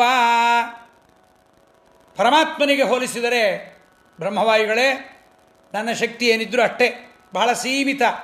ಲಕ್ಷ್ಮೀದೇವಿನೇ ಹೇಳ್ತಾಳೆ, ತನ್ನ ಆನಂದ, ತನ್ನ ಬಲ, ತನ್ನ ಜ್ಞಾನ, ತನ್ನ ಸೌಂದರ್ಯ, ಸಕಲ ಗುಣಗಳಿಗಿಂತಲೂ ಅನಂತ ಮಡಿಯಾಗಿರುವ ಪರಮಾತ್ಮನ ಗುಣಗಳಿಗೆ ತಾನೇ ಮಾರು ಹೋಗಿ ಅವನ ಅಧೀನತ್ವವನ್ನು ಲಕ್ಷ್ಮೀದೇವಿಯೇ ಅಂಗೀಕರಿಸಿಬಿಟ್ಟಿದ್ದಾಳೆ. ಸಂತೋಷದಿಂದ ತಾನೇ ಆತನ ಚರಣ ಸೇವೆಯನ್ನು ಮಾಡ್ತಾಳೆ, ಅದರಲ್ಲಿಯೇ ಸದಾ ಸುಖವನ್ನು ಹೊಂದುತ್ತಾಳೆ. ಅದಕ್ಕೆ ಪಂಡಿತಾಚಾರ್ಯರಂತಾರೆ ಸುಮಧ್ವಿಜದಲ್ಲಿ, ಸ್ವಯಮಿಂದಿರೈವ ಪತಿಮಾನಕರೀ, ಸ್ವಯಮಿಂದಿರೈವ ಪತಿಮಾನಕರೀ ಗೃಹಕರ್ಮ ಯತ್ರ ಕುರುತೆ ಸುತರಾಂ ಅಪಿ ಕಿಂಕರಿ ದಶಶತಿ ಮಹಿತಾ ಶ್ರಿಯಮತ್ರ ವರ್ಣಯತಿ ವೇಶ್ಮನಿಕಾ. ಅದನ್ನೇ ದಾಸರಂದರು, ಏನು ಧನ್ಯಲೋ ಲಕುಮಿ, ಎಷ್ಟು ಮಾನ್ಯಳೋ, ಕೋಟಿ ಕೋಟಿ ಭೃತ್ಯರಿರಲು ಹಾಟಕಾಂಬರನ್ನ ಸೇವೆ ಸಾಟಿ ಇಲ್ಲದೆ ಮಾಡಿ ಪೂರ್ಣ ನೋಟದಿಂದ ಸುಖಿಸುತ್ತಿರಳು, ಏನು ಧನ್ಯಳೋ ಲಕುಮಿ, ಎಷ್ಟು ಮಾನ್ಯಳೋ ಅಂತ ಇದೇ ಸ್ವಯಮಿಂದಿರೈವ ಪತಿಮಾನಕರೀ ಇದೇ ಶಬ್ದವನ್ನೇ ಹೇಳಿದ್ದಾರೆ. ಆದ್ದರಿಂದ ಪುರಂದಾಸರಂತಾರೆ, ಇದನ್ನು ಪುರಂದಾಸರು ಹೇಳಿದ್ದನ್ನು ಕೇಳಿದ್ದೀವಿ, ಶ್ರೀರ್ಯತ್ರ ರೂಪಿಣ್ಯುರುಗಾಯ ಪಾದಯೋಗೋ ಕರೋತಿ ಮಾನಂ ಬಹುತ ವಿಭೂತಿಭಿಹಿ ಅಂತ ಭಾಗವತವೂ ಹೇಳುತ್ತೆ. ಹೀಗೆ ಪರಮಾತ್ಮನ ಅಧೀನಳಾಗಿಬಿಟ್ಟಿದ್ದಾಳೆ ಲಕ್ಷ್ಮೀದೇವಿ, ಅವನಿಗೆ ದೂತಿಯಾಗಿಬಿಟ್ಟಿದ್ದಾಳೆ. ನಾವು ಮಾತ್ರ ಸ್ವತಂತ್ರರು ಅಂತ ತಿಳಿದು ದುರಹಂಕಾರಕ್ಕೊಳಗಾಗ್ತೀವಿ. ಜಗದೊಡತಿ ಪರಮಾತ್ಮನ ಮಡದಿ, ತಾನು ಪರಮಾತ್ಮನಿಗೆ ದೂತಿಯನ್ನು ಬೇಕಾದ್ರೆ ನಾವು ಸ್ವತಂತ್ರರು, ಎಷ್ಟು ದುರಹಂಕಾರ ನಮಗೆ. ಇಂಥನಂತಾನಂತ ಗುಣಗಳ ಪ್ರಾಂತಗಾಣದೆ ಮಹಲಕುಮಿ ಭಗವಂತಗಾಭರಣಾಯುಧಾಂಬರ ಆಲಯಗಳಾಗಿ ಸ್ವಂತದಲ್ಲಿ ನೆಲೆಗೊಳಿಸಿ ಪರಮ ದುರಂತ ಮಹಿಮನ ದೌತ್ಯ ಕರ್ಮ ನಿರಂತರದಲ್ಲಿ ಮಾಡುತ್ತ ತದಧೀನತ್ವ ವೈದಿಗಳು. ಇನ್ನೂ ಲಕ್ಷ್ಮೀದೇವಿಯ ಚಾಂಚಲ್ಯ ಗುಣದ ಬಗ್ಗೆ ವಾದರಾಜರು, ಲಕ್ಷ್ಮೀದೇವಿಯನ್ನು ಚಂಚಲ ಅಂತಾರಲ್ವ ಜಗತ್ತಿನಲ್ಲಿ, ಎಲ್ಲರೂ ಕೂಡ ಒಂದೇ ಕಡೆ ಇರಲ್ಲ, ಅಲ್ಲಿ ಇಲ್ಲಿ ಹೋಗ್ತಾ ಇರ್ತಾಳೆ ಲಕ್ಷ್ಮೀದೇವಿ. ಯಾಕೆ ಅನ್ನೋದನ್ನು ದಾಸರಂತಾರೆ 32ನೇ ಪದ್ಯದಲ್ಲಿ, ಪ್ರಳಯ ಜಲಧಿಯೊಳುಳ್ಳ ನಾವೆಯು ಹೊಲಬುಗಾಣದೆ ಸುತ್ತುವಂದದೀ ಜಲರು ಹೇಕ್ಷಣ ನಮಲ ಗುಣರೂಪಗಳ ಚಿಂತಿಸುತ್ತಾ ನೆಲೆಯಗಾಣದೆ ಮಗಲುಕುಮಿ ಚಂಚಲವನೈದಿಗಳು ಅಲ್ಪಜೀವರಿಗಳ ಒಡುವುದೇ ನಿವನ ಮಾಯವು ಈ ಜಗತ್ರಯದೀ ಪ್ರಳಯ ಜಲಧಿಯೊಳುಳ್ಳ ನಾವೆಯು ಹೊಲಬುಗಾಣದೆ ಸುತ್ತುವಂದದಿ ಜಲರು ಹೇಕ್ಷಣ ನಮಲ ಗುಣರೂಪಗಳ ಚಿಂತಿಸುತ್ತ ನೆಲೆಯಗಾಣದೆ ಮಹಲಕುಮಿ ಚಂಚಲವನೈದಿಗಳು ಅಲ್ಪಜೀವರಿಗಳ ಒಡುವುದೇ ಇವನ ಮಾಯವು ಈ ಜಗತ್ರಯದೀ. ಪ್ರಳಯ ಸಮುದ್ರದಲ್ಲಿರ್ತಕ್ಕಂಥ ಒಂದು ನಾವೆ. ಪದಚ್ಛೇದ. ಪ್ರಳಯ ಜಲಧಿಯೊಳು ಉಳ್ಳ ನಾವೆಯು ಹೊಲಬುಗಾಣದೆ ಸುತ್ತುವಂದದಿ ಜಲರುಹೇಕ್ಷಣನ ಅಮಲ ಗುಣರೂಪಗಳ ಚಿಂತಿಸುತ್ತ ನೆಲೆಯ ಕಾಣದೆ ಮಹಲಕುಮಿ ಚಂಚಲವನೈದಿಗಳು ಅಲ್ಪಜೀವರಿಗೆ ಅಳವಡುವುದೇ ಇವನ ಮಾಯವು ಈ ಜಗತ್ರಯದಿ. ಸಾಮಾನ್ಯ ಸಮುದ್ರದಲ್ಲೇ ಸುನಾಮಿನೋ ತುಫಾನೋ ಚಂಡಮಾರುತವೋ ಬಂದುಬಿಟ್ರೆ ಹಡಗುಗಳೆಲ್ಲ ದಡಕ್ಕೆ ಬಂದು ನಿಂತುಬಿಡುತ್ತೆ, ಮಧ್ಯದಲ್ಲಿ ಯಾವುದೂ ಇರಲ್ಲ, ರೆಡ್ ಅಲರ್ಟ್ ಹಾಕಿಬಿಡ್ತಾರೆ. ಇನ್ನು ಪ್ರಳಯ ಸಮುದ್ರ ಇನ್ನು ಹೇಗಿರಬೇಡ, ಅದು ದಡ ಕಾಣದೆ ಸುತ್ತುವಂತೆ ಕಮಲಾಕ್ಷನಾದ ಜಲರುಹೇಕ್ಷಣನ ನಿರ್ಮಲವಾದ ಗುಣರೂಪಗಳನ್ನು ಚಿಂತಿಸ್ತಾ ಮಹಾಲಕ್ಷ್ಮಿ ಕೊನೆಗಾಣದೆ ಚಂಚಲೆಯಾಗಿಯೇ ಇರ್ತಾಳೆ.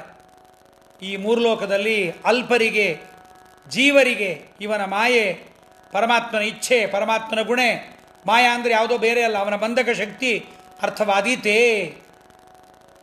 ಪ್ರಳಯ ಜಲಧಿಯೊಳುಳ್ಳ ನಾವೆಯು ಹೊಲಬುಗಾಣದೆ ಸುತ್ತುವಂದದಿ ಯಾತ್ರಾ ಪಾತ್ರಂ ಪಯೋಧಾವಿವ ಲಯ ಸಮಯೇ ಮಂಡಲಂ ವಾಂಡಕೋಶ ರಕ್ತಾಂಗಸ್ಯ ವ್ರಜೇವಾ ದಿವಸಕರ ರುಚಾಂ ಕೋರಕಂ ಕೈರವಸ್ಯ ಯಜ್ಞಾನೇ ಭಾತಿ ಕೃಸ್ತಂ ಜಗದತಿ ವಿಶದೇ ನಿತ್ಯ ನಿರ್ದೋಷ ವಿದ್ಯಾಂ ಆದ್ಯಾಂ ಪದ್ಮಾಲಯಾಂ ತಾಂ ಹರಿಚರಣರಜೋ ರಾಗಿಣೀಂ ರಾಧಯಾಮಹ. ತ್ರಿಕುಣ ಪಂಡಿತಾಚಾರ್ಯರು ವಿಷ್ಣುಸ್ತುತಿ ಎಂದು ಬರೆದಿದ್ದಾರೆ. ಪಂಡಿತಾಚಾರ್ಯರು ಇದರಲ್ಲಂತಾರೆ, ಇದೇ ಪದ್ಯವನ್ನೇ ದಾಸರ ಅನುಕರಣೆ ಮಾಡಿದ್ದಾರೆ. ನಾವೆಲ್ಲ ಕ್ಷೀಣದೀಕ್ಷರು, ದೇವರ ಮುಂದೆ ಬಹಳ ಹೊತ್ತು ಕೂತ್ಕೊಳ್ಳಾರೆವು. ಕೂತರೂ ಹೆಚ್ಚೊತ್ತು ದೇವರ ಸ್ತೋತ್ರ ಮಾಡಲಿಕ್ಕೆ ನಮ್ಮಲ್ಲಿ ಸಾಧ್ಯವಿಲ್ಲ. ಆದರೆ ನಾವೆಲ್ಲ ಕ್ಷೀಣದೀಕ್ಷರಾದರೆ ಲಕ್ಷ್ಮೀದೇವಿ ಅಕ್ಷೀಣ ದೀಕ್ಷಳು. ಎಷ್ಟೊತ್ತು ಕೂತು ದೇವರನ್ನು ಸ್ತೋತ್ರ ಮಾಡಬಲ್ಲಳು. ಆದರೆ ಪರಮಾತ್ಮನನ್ನು ಹೊಗಳಿ ಮುಗಿಸುವುದಾಗೋದಿಲ್ಲ ಅಂತಾರೆ. ಲಕ್ಷ್ಮೀ ರಕ್ಷೀಣ ದೀಕ್ಷಾ ಗಣಯಿತು ಅನುಪಕ್ರಾಂತ ಸಂವಿದ್ಗುಣಾನಾಂ ಅನಂತ್ಯಾನಿ ಸ್ವಭರ್ತುಹು. ಅನಂತವಾದ ಪರಮಾತ್ಮನ ಗುಣಗಳನ್ನು ಎಣಿಸಲಿಕ್ಕೆ ಅವಳ ಕೈಯಲ್ಲಿ ಆಗೋದಿಲ್ಲ. ಪ್ರಳಯ ಸಮುದ್ರವನ್ನು ಅಳೆಯಲಿಕ್ಕೆ ಹೊರಟ ದೋಣಿಯಂತೆ, ಬ್ರಹ್ಮಾಂಡವನ್ನು ಬೆಳಗುತ್ತೀನಿ ಎಂಬತಕ್ಕಂಥ ಮಂಗಳ ಗ್ರಹದಂತೆ, ಕಡು ಬಿಸಿಲಲ್ಲಿ ನಾನು ಶೋಭಾಯಮಾನನಾಗುತ್ತೀನಿ ಅಂತನ್ನುವ ನೈದಿಲೆಯ ಮೊಗ್ಗಿನಂತೆ ಬ್ರಹ್ಮಾದಿ ಸಮಸ್ತ ಜ್ಞಾನಿ ಪ್ರಪಂಚ ಲಕ್ಷ್ಮಿಯ ಜ್ಞಾನದ ಆಳ ಎತ್ತರಗಳನ್ನು ಅಳೆಯಲಿಕ್ಕೆ ಹೊರಟ್ರೆ ಸಣ್ಣದಾಗಿ ಮಂಕಾಗಿ ಹೋಗಿಬಿಡುತ್ತಂತೆ. ಪಂಡಿತಾಚಾರ್ಯ ವಿಷ್ಣುಸ್ತುತಿಯಲ್ಲಂತಾರೆ, ಲಕ್ಷ್ಮಿಯ ಜ್ಞಾನಾದಿ ಗುಣಗಳು ಪ್ರಳಯ ಸಮುದ್ರದಂತೆ ಅಪಾರ. ಅದನ್ನು ಅಳೆಯಲಿಕ್ಕೆ ಹೊರಟ್ರೆ ಬ್ರಹ್ಮಾದಿ ಜ್ಞಾನಿ ಪ್ರಪಂಚ ಸೋತು ಹೊರಗೋಗಿಬಿಡುತ್ತೆ. ದಾಸರಾಯರು ಇದನ್ನು ಮುಂದುವರೆದು ಇದೇ ಉಪಮೆಯಿಂದ ಪರಮಾತ್ಮನ ಜ್ಞಾನಾದಿ ಗುಣ ಸಮುದ್ರವನ್ನು ರಮೆಯನ್ನೂ ಅಳೆಯಲಾರಳು ಅಂತ ಮನವರಿಕೆ ಮಾಡಿಕೊಡ್ತಾರೆ. ನೆಲೆಯ ಕಾಣದೆ ಮಹಾಕುಮಿ ಚಂಚಲವನೈದಿಗಳು. ಭಗವಂತನ ಗುಣಸಮುದ್ರದಲ್ಲಿ ಸುತ್ತಿ ಸುತ್ತಿ ಎಲ್ಲೂ ತಡವನ್ನು ಕಾಣದೆ ಮಹಾಲಕ್ಷ್ಮಿ ಸೋತು ಸುಮ್ಮನಾದಳು ತಾನೆ. ಯಾಕೆಂದರೆ ಅವರೇ ಹೇಳ್ತಾರೆ, ಲಕ್ಷ್ಮೀದೇವಿ ಅಂತಾಳೆ, ಯಥೋ ವಾಚೋ ನಿವರ್ತಂತೆ ಅಪ್ರಾಪ್ಯ ಮನಸಾ ಸಹ. ಹರಿಯ ಮಹಿಮೆ ಮಾತಿಗೆ ಮನಸ್ಸಿಗೆ ನಿಲ್ಕೋದಿಲ್ಲ. ಮಾತು ಮೂಕಾಗತ್ತೆ, ಮನಸ್ಸಿಗೆ ತಿಳಿಯೋದಿಲ್ಲ, ಮನಸ್ಸು ಜಡವಾಗಿ ಬಿಡುತ್ತಪ್ಪ. ಅದಕ್ಕೆ ದಾಸರಂತಾರಿಲ್ಲ, ಮಹಾಲಕ್ಷ್ಮಿ ಚಂಚಲವನೈದಿದ್ದಾಳೆ. ಲಕ್ಷ್ಮೀದೇವಿ ಸುಮ್ಮನೆ ಪರಮಾತ್ಮನ ಗುಣಸಮುದ್ರದ ದಡ ಸೇರುವ ಯತ್ನವನ್ನು ಮಾತ್ರ ಎಂದಿಗೂ ಮಾಡೋದೇ ಇಲ್ಲ. ಯಾಕೆಂದರೆ ಅವಳಿಗೆ ಗೊತ್ತು ಇದಕ್ಕೆ ದಡ ಇಲ್ಲ ಅಂತ. ಆದ್ದರಿಂದ ಎಷ್ಟು ಹೊಸ ಹೊಸ ಗುಣಗಳನ್ನು ಕಂಡರೂ ಕೂಡ ಬಗೆ ಬಗೆಯ ನೂತನವ ಕಾಣು ತಮಿಗೆ ಹರುಷದಿಂ. ಅವಳೇನಾಗಿದ್ದಾಳೆ? ಚಂಚಲೆಯಾಗೇ ಇದ್ದಾಳೆ. ಲಕ್ಷ್ಮೀ ಚಂಚಲೆಯಾದದ್ದು ಹೀಗೆ ಹೊರತು ಒಬ್ಬರ ಹತ್ರ ಇರೋದಿಲ್ಲ, ಒಬ್ಬರ ಹತ್ರ ಇರ್ತಾಳೆ ಅಂತಲ್ಲ. ಇಷ್ಟು ಭಗವಂತನ ಮಹಿಮೆ ಲಕ್ಷ್ಮೀದೇವಿಗೆ ಸಿಗದೇ ಇರುವಾಗ ಅಲ್ಪಜೀವರಿಗಳವಡುವುದೇ ಇವನ ಮಾಯವು ಈ ಜಗತ್ರಯದಿ. ಪರಮಾತ್ಮನ ಮಾಯ ಅಂದರೆ ಕಣ್ಕಟ್ಟು ಮೋಸ ಅಂತ ಅರ್ಥ ಅಲ್ಲ. ಪರಮಾತ್ಮನ ಮಾಯ ಅಂದರೆ ವಂಚನೆ ಅಲ್ಲ. ಸರ್ವಶಕ್ತನಾದ ಆಸನಿಗೆ ಮೋಸ ಕಣ್ಕಟ್ಟು ಮಾಡಬೇಕಾದದ್ದಿಲ್ಲ. ಯಾರು ಅಶಕ್ತನೋ ಅವನು ಮೋಸ ಕಣ್ಕಟ್ಟು ಮಾಡ್ತಾನೆ. ಅಶಕ್ತರಿಗೆ ಅದು ಬೇಕು. ಶಕ್ತಿಯಿಂದ ಆಗದೇ ಇದ್ದದ್ದನ್ನು ಯುಕ್ತಿಯಿಂದ ಅವರು ಮಾಡ್ತಾರೆ. ಆದ್ದರಿಂದ ಸರ್ವಶಕ್ತನಾದ ಭಗವಂತನಿಗೆ ಆ ಅಚಿಂತ್ಯ ಶಕ್ತಿಯನ್ನೇ ಮಾಯಾ ಅಂತ ಕರೆದಿದ್ದಾರೆ. ಇಂದ್ರೋ ಮಾಯಾಭಿಪುರೂಪಯೀಯತೆ. ಮತ್ತು ಶಬ್ದ ನಿರ್ಣಯದಲ್ಲೂ ಕೂಡ ಪರಮಾತ್ಮನ ಇಚ್ಛಾಶಕ್ತಿ, ಜೀವರನ್ನು ಸಂಸಾರದಲ್ಲಿ ಬಂಧಿಸುವ ಶಕ್ತಿ ಸಾಕ್ಷಾತ್ ವಿಷ್ಣುಪತ್ನಿ ದುರ್ಗಾದೇವಿಯು ವಿಷ್ಣು ಮಾಯಾ ಅಂತ ಅನ್ನಿಸ್ತಾಳೆ ಅಂತ. ವಿಷ್ಣು ಮಾಯಾ ಹರೇರಿಚ್ಛಾ ಬಂಧ ಶಕ್ತಿಶ್ಚ ತದ್ವಶ ಅಂತ ಅದನ್ನು ಹೇಳಿದ್ದಾರೆ. ಹೀಗಾಗಿ ಇವನ ಮಾಯಾ ಅಂದರೆ ಶ್ರೀಹರಿಯ ಇಚ್ಛಾಶಕ್ತಿ, ಅವನ ಪತ್ನಿಯಾದ ದುರ್ಗಾದೇವಿ ಅವನ ಶಕ್ತಿ. ಇವೆರಡೂ ಅಲ್ಪಜೀವರಿಗೆ ತಿಳಿಯಲಿಕ್ಕೆ ಅಸಾಧ್ಯ. ಅವು ಒಲಿದರೆ ಎರಡೂ ಯೋಗ್ಯತಾನುಸಾರ ತಿಳಿಯಲಿಕ್ಕೆ ಸಾಧ್ಯ. ಒಲಿಸಿಕೊಳ್ಳಬೇಕು, ಒಲಿಸಿ ತಿಳಿದುಕೊಳ್ಳಬೇಕು. ಅದಕ್ಕೆ ಪರಮಾತ್ಮ ಅಂತಾನೆ ಮಾಮೇವಯೇ ಪ್ರಪದ್ಯಂತೆ ಮಾಯಾಮೇತಾಂ ತರಂತಿತೆ ಅಂತ ಪರಮಾತ್ಮ ಕೃಷ್ಣ ಗೀತೆಯಲ್ಲಿ ಹೇಳ್ತಾನೆ. ಪರಮಾತ್ಮನ ಇಚ್ಛಾಶಕ್ತಿ ರೂಪವಾದ ಮಾಯೆಯನ್ನು ಒಲಿಸಿಕೊಂಡು ಲಕ್ಷ್ಮೀದೇವಿಯನ್ನು ತಿಳಿದು ಅದಕ್ಕೆ ಶರಣು ಹೊಂದಿದರೆ ಅವನ ಬಂಧಕ ಶಕ್ತಿ ರೂಪಳಾದದ್ದು ಇನ್ನೊಬ್ಬ ಮಾಯೆಯು ಕೂಡ ಒಲಿದು ಜೀವರ ಸಂಸಾರ ಬಂಧನವನ್ನು ಸಡಲು ಮಾಡಿಬಿಡ್ತಾಳೆ. ಮುಕ್ತಿಮಂಟಪಕ್ಕೆ ಒಯ್ದು ಅಲ್ಲಿ ಶಾಶ್ವತವಾಗಿ ನಮ್ಮನ್ನು ಲಾಲನೆಯನ್ನು ಮಾಡ್ತಾಳೆ. ಅದಕ್ಕೆ ಅವಳೇ ವೇದಾಭಿಮಾನಿಯಾಗಿ ವೇದದ ಮೂಲಕ ಅವನ ಇಚ್ಛಾಶಕ್ತಿಯ ಮಹಿಮೆಯನ್ನು ಮತ್ತೆ ಮತ್ತೆ ಬಣ್ಣಿಸಿ ಹೇಳ್ತಾಳೆ. ಸುಮ್ಮನೆ ಇರೋದಿಲ್ಲ. ಮಹಿಮೆಯ ಎಲ್ಲೆಯನ್ನು ಮೀರುವುದನ್ನು ಮಾತ್ರ ಆಗದೇ ಇರೋದರಿಂದ ಮೂಕಳಾಗಿದ್ದಾಳೆ. ಅದನ್ನೇ ಯಥೋ ವಾಚೋ ನಿವರ್ತಂತೆ ಅಂತ ಹೇಳಿದೆ. ಮಹಿಮೆಗಳೇ ಈ ಜಗತ್ರಯದಿ ಅಂತ ಹೇಳಿ ದಾಸರಾಯರು ಭಗವಂತನಿಂಥ ಅಗಾಧವಾದ ಅನೇಕ ಮಹಿಮೆಗಳನ್ನು ಅವನ ಅನುಗ್ರಹದಿಂದಲೇ ದಾಟಬೇಕಾದ ಶಬ್ದಸ್ಪರ್ಶ ರೂಪ ರಸಗಂಧಗಳ ಬಂಧಕವನ್ನು ಅವನ ಗುಣಗಾನ ಮಾಡಿಯೇ ಹೊರಗಬೇಕು ಅಂತ 33ನೇ ಪದ್ಯದಲ್ಲಿ ದೇವರಿಗೆ ಈ ಒಂದು ಪಂಚತನ್ಮಾತ್ರ ಸಂಧಿಯ ಭಾಗವನ್ನು ಅರ್ಪಣೆ ಮಾಡ್ತಾ ಇದ್ದಾರೆ. ಶ್ರೀನಿಕೇತನ ಸಾತ್ವತಾಂಪತಿ ಜ್ಞಾನಗಮ್ಯ ಗಯಾಸುರಾರ್ಧನ ಮೌನಿಕುಲ ಸನ್ಮಾನ್ಯಮಾನದ ಮಾತೃಳಧ್ವಂಸೀ ದೀನಜನ ಮಂದಾರ ಮಧುರಿಪು ಪ್ರಾಣದ ಜಗನ್ನಾಥ ವಿಠ್ಠಲ ತಾನೇ ಗತಿಯೆಂದನು ದಿನದಿ ನಂಬಿದವರ ಪೊರೆಯುವನು. ಶ್ರೀನಿಕೇತನ ಸಾತ್ವತಾಂಪತಿ ಜ್ಞಾನಗಮ್ಯ ಗಯಾಸುರಾರ್ಧನ ಮೌನಿಕುಲ ಸನ್ಮಾನ್ಯಮಾನದ ಮಾತೃಳಧ್ವಂಸೀ ದೀನಜನ ಮಂದಾರ ಮಧುರಿಪು ಪ್ರಾಣದ ಜಗನ್ನಾಥ ವಿಠ್ಠಲ ತಾನೇ ಗತಿಯೆಂದನು ದಿನದಿ ನಂಬಿದವರ ಪೊರೆಯುವನು. ಶ್ರೀನಿವಾಸ ಶ್ರೀನಿಕೇತನ ಸಾತ್ವತಾಂಪತಿ ಪದಚ್ಛೇದ ಹೇಳ್ತಾ ಇದ್ದೀನಿ. ಜ್ಞಾನಗಮ್ಯ ಗಯಾಸುರ ಅರ್ಧನ ಮೌನಿಕುಲ ಸನ್ಮಾನ್ಯ ಮಾನದ ಮಾತೃಳಧ್ವಂಸಿ ದೀನ ಜನ ಮಂದಾರ ಮಧುರಿಪು ಪ್ರಾಣದ ಜಗನ್ನಾಥ ವಿಠ್ಠಲ ತಾನೇ ಗತಿ ಎಂದು ಅನುದಿನದಿ ನಂಬಿದವರ ಪೊರೆಯುವನು. ಶ್ರೀನಿವಾಸ ಸಜ್ಜನ ಪಾಲಕ, ಜ್ಞಾನಗಮ್ಯ, ಗಯಾಸುರ ಮರ್ದನ, ಮುನಿಕುಲದಿಂದ ಮಾನ್ಯ, ಜ್ಞಾನದಾಯಕ, ಮಾವ ಕಂಸನನ್ನು ಕೊಂದವನು, ಮಧು ಎಂಬತಕ್ಕಂಥ ದಾನವನನ್ನು ಕೊಂದವನು, ಪ್ರಾಣದ ಜಗನ್ನಾಥ ವಿಠ್ಠಲ ನೀನೇ ಗತಿ ಅಂತ ನಂಬಿದವರನ್ನು ಪೊರೆಯುತ್ತಾನೆ ಅಂತ ದೇವರನ್ನು ಹೊಗಳ್ತಾ ಇದ್ದಾರೆ. ಶ್ರೀನಿಕೇತನ ಲಕ್ಷ್ಮೀದೇವಿಗೆ ವಾಸಸ್ಥಾನ. ಸಾತ್ವತಾಂಪತಿ ಯಾದವರು ಅವರಿಗೆ ಒಡೆಯ, ರಕ್ಷಕ. ಅವರಿಗೆ ಜ್ಞಾನಬಲ ಇಲ್ಲದೇ ಇದ್ದರೂ ಕೂಡ ಜ್ಞಾನಬಲವನ್ನು ಕೊಟ್ಟು ರಕ್ಷಣೆ ಮಾಡ್ತಾನೆ. ಜ್ಞಾನಿ ಪ್ರಿಯತಮ ಅಂತಾನೆ. ಆದ್ದರಿಂದ ಸಾತ್ವತಾಂಪತಿ. ಜ್ಞಾನಗಮ್ಯ, ಜ್ಞಾನಕ್ಕೆ ಆಶ್ರಯ. ಉತ್ತರೋ ಗೋಪತಿರ್ಗೋಪ್ತ ಜ್ಞಾನಗಮ್ಯ ಸ್ಪುರಾತನಃ. ಜ್ಞಾನಗಮ್ಯ ಎಂಬತಕ್ಕಂಥ ನಾಮವನ್ನು ಹೇಳಿದೆ. ಸತ್ಯಸ್ಯೋ ಅಸ್ಯ ಮಹಿಮಾ ಅಂತ ಮಹಿಮೆಗಳು ಹೇಳ್ತಾ ಇದೆ. ಗಯಾಸುರಾರ್ಧನ, ಯೋಗ್ಯತೆಗೆ ಮೀರಿ ಪುಣ್ಯವನ್ನು ಸಂಪಾದನೆ ಮಾಡಿಸದೇ ಇರುವುದು ಪರಮಾತ್ಮನ ಒಂದು ಲಕ್ಷಣ, ಬಿರುದು. ಹೇಧಮಾನ ದ್ವಿಟು ಅಂತ ದೇವರಿಗೆ ಒಂದು ಹೆಸರು, ಅದು ಅವನಿಗೆ ಸತ್ಯವಾದ ಮಹಿಮೆ. ಗಯಾಸುರ ತನ್ನ ಯೋಗ್ಯತೆಗೆ ಮೀರಿದ ಪುಣ್ಯವನ್ನು ಸಂಪಾದನೆ ಮಾಡಿ ತಾನು ಮುಟ್ಟಿದರೆ ಎಲ್ಲರಿಗೂ ಮೋಕ್ಷ ಆಗಬೇಕು ಅಂದವನನ್ನು ಮಲಗಿಸಿ ಅವನ ಅಲಗಾಡದಂತೆ ಅವನ ಮೇಲೆ, ಅವನ ಬೆನ್ನ ಮೇಲೆ ಧರ್ಮಶಿಲೆಯನ್ನಿರಿಸಿ ತಾನು ಗದಾಧಾರಿಯಾಗಿ ಮೇಲೆ ನಿಂತುಬಿಟ್ಟ. ಅದೇ ಗಯಾಕ್ಷೇತ್ರವಾಯಿತು. ಅಲ್ಲಿ ಪರಮಾತ್ಮ ಇಟ್ಟ ಪಾದದ ಮೇಲೆ ಪಿಂಡ ಪ್ರದಾನ ಮಾಡಿದರೆ ಮಾತ್ರ ಪಿತೃಗಳಿಗೆ ತೃಪ್ತಿ. ಬೇರೆ ಕಡೆ ಶ್ರಾದ್ದ ಮಾಡುವಾಗಲೂ ಕೂಡ ಗಯೇಯಂ ಗಯೇಯಂ ಗಯೇಯಂ ಗಯಾ ಗದಾಧರ ಪ್ರಿಯತಾಮ್ ಅಂತಲೇ ಶ್ರಾದ್ದವನ್ನು ಮಾಡಬೇಕು. ಹೀಗೆ ಗಯಾಸುರನ ಮರ್ದವೇ ಹೊರತು ಅವನನ್ನು ವಧೆ ಮಾಡಿದ್ದಲ್ಲ. ಮೌನಿಕುಲ ಸನ್ಮಾನ್ಯ, ಅಲ್ಲಿದ್ದ ಬ್ರಾಹ್ಮಣರಿಗೆಲ್ಲರಿಗೂ ಕೂಡ ಅನುಗ್ರಹವನ್ನು ಮಾಡಿದ್ದಾನೆ. ಮುನಿಕುಲವನ್ನು ಸನ್ಮಾನ ಮಾಡಿದ್ದಾನೆ ಪರಮಾತ್ಮ. ಮಾನದ ಅಮಾನಿ ಮಾನದೋ ಮಾನ್ಯ, ಪರಮಾತ್ಮ ಮುನಿಗಳು ಮಾಡುವ ಪೂಜೆಗೆ ಒಲಿದು ಮಾನ ಅಂದರೆ ಜ್ಞಾನವನ್ನು ದಾ ಕೊಡ್ತಾನೆ. ಮಾನ ಅಂದರೆ ಅಹಂಕಾರ, ಅದನ್ನು ಬಂದರೆ ದಾ ಅಂದರೆ ಮುರಿಯುತ್ತಾನೆ. ಅದರಿಂದ ಅಮಾನಿ ಮಾನದೋ ಮಾನ್ಯ, ಮಾನದ ಮಾತೃಳ ಧ್ವಂಸಿ, ಜ್ಞಾನ ಕಾರ್ಯಕ್ಕೆ ಅಡ್ಡಿಯಾದ ಮಾವ ಕಂಸನನ್ನು ಕೂಡ ಕಾಲನೇಮಿ ಅವನನ್ನು ಧ್ವಂಸ ಮಾಡ್ತಾನೆ. ಭೂಭಾರರಾದ ದುಷ್ಟಶಕ್ತಿಗಳನ್ನೆಲ್ಲ ದಮನ ಮಾಡ್ತಾನೆ. ಆದ್ದರಿಂದ ಮಾತೃಳ ಧ್ವಂಸಿ. ದೀನ ಜನರಿಗೆ ಮಂದಾರ, ಭೂಭಾರದಿಂದ ಪೀಡಿತರಾದ ದೀನರಾದ ದೇವತೆಗಳಿಗೆ ಸಜ್ಜನರಿಗೆ ಮಂದಾರ, ಬೇಡಿದ್ದನ್ನು ನೆಡುವ ಕಲ್ಪವೃಕ್ಷ. ನರಕಾಸುರನನ್ನು ಕೊಂದು ಸ್ವರ್ಗದ ಪಾರಿಜಾತವನ್ನು ಭೂಮಿಗೆ ತರ್ತಾನೆ, ಭೂಮಿಯನ್ನು ಸ್ವರ್ಗದಂತೆ ಮಾಡ್ತಾನೆ. ಆದ್ದರಿಂದ ಪರಮಾತ್ಮ ಏನಾಗಿದ್ದಾನೆ?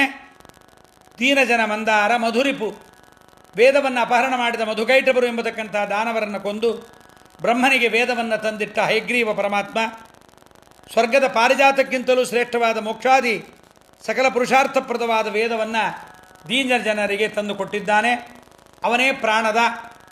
ಪ್ರಾಣ ಅಂದರೆ ಪ್ರಾಣ ಅನ, ಪ್ರ ಪ್ಲಸ್ ಅನ. ನಾನಾ ಜನ್ಮಗಳಲ್ಲಿ ಕರ್ಮಾಧೀನವಾಗಿ ದೀನ ಜನರನ್ನು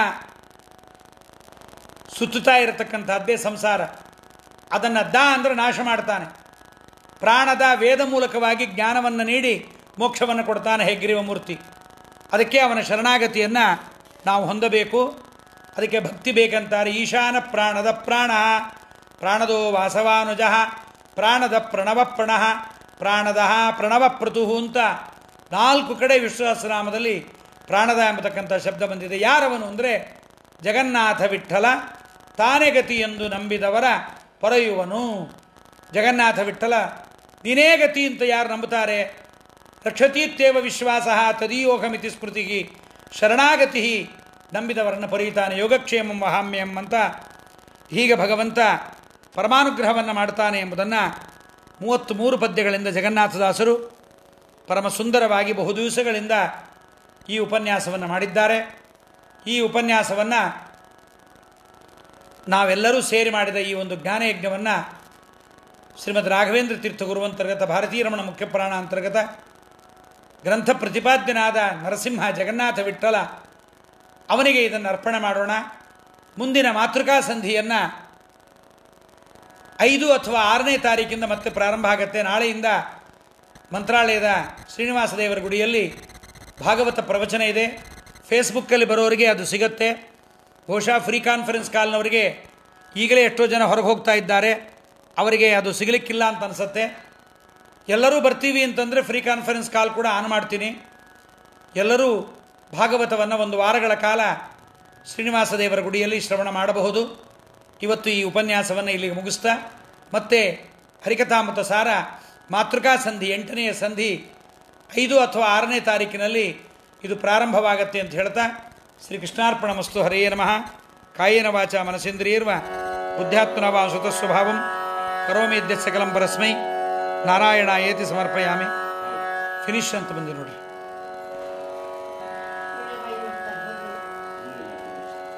ಫಿನಿಶ್ ಹೊತ್ತು